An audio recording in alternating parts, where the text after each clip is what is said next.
We did two prints for SS15 for People Tree, and the first one is the bird print, which was inspired in a funny way by The Birds, Alfred Hitchcock's film, but we of course wanted to do it in a much sweeter way. So the actual graphic, I always look at graphic designers from the 50s and 60s like Saul or Paul Rand, but also I thought it has a bit of a folky, Scandi, vintage feel, so I think that's always fits nicely with us. Because the simplicity and cleanness of the print, I think there's still a cool factor, absolutely. I don't think it's overly pretty, I just think it's very graphic.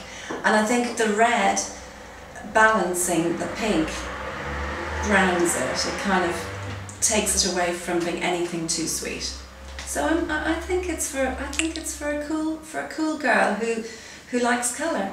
I think you can, with any of these dresses, they are so easy to dress up or dress down, and I think you can wear a simple pair of summer brogues to espadrilles to flip-flops. I don't think it really, I think these dresses will work with whatever look you want to put with them.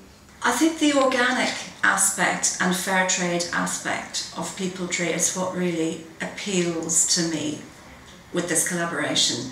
I think the integrity behind the idea and the follow through is so amazing. I still look back to designers of mid-century, you know, the time that inspires me the most, and I think that was a time where they really were kind of breaking the boundaries. So I suppose, you know, if you look back to textile designers like Lucienne Day or Barbara Brown, I guess furniture designers or product designers like, yeah, the Danish of course always were an inspiration to me, like Finn Yule or Arne Jacobsen, Charles Eames. I mean, you know, they inspire everybody, but I guess it's what you draw from that or what you take from that. And then of course I love film, I love photography, so I'm always kind of inspired by new images or new things I find. All of the collaboration with People Tree is very vintage inspired, and you've talked about some of those inspirations that have come through from the 50s, an age when also women were finding their independence and their strength. Can a woman enjoy and love, you know, vintage and feminine, but still be strong and empowered and want to change the world?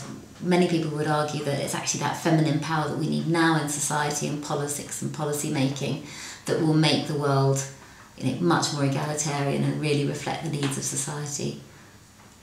I think back to the time that inspires me most is 50s, 60s and 70s, a time of real change where the 50s maybe women were seen in that more traditional, at the time, role of housewife, being at home, and they were starting though to kind of really find their strength and their independence. And I think in the 60s, where things really started to kind of change, women were definitely looking for more power and also for more freedom and the right to kind of, yeah, the equality, I guess. And now we're in a situation where we've got much more women. I know we can have more, but we've much more women in industry, in politics.